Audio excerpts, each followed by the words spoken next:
Kafin kiɗan girma, rabin kan girma, kamar gidan mu mai girma, ladan alamazan fama, rufisa na alfarma, sarki da gidan girma, sabon kwamishinan girma, kwamishinan na alfarma, na gwamna mai halin girma, a matsayin mai girma.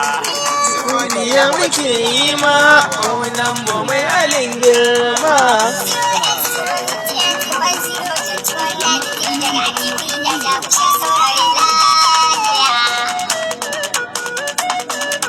Ni kwamishina za mu je gwarzo Profesa Ahmed.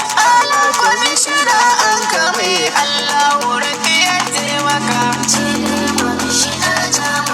Gwarzo Profesa Ahmed.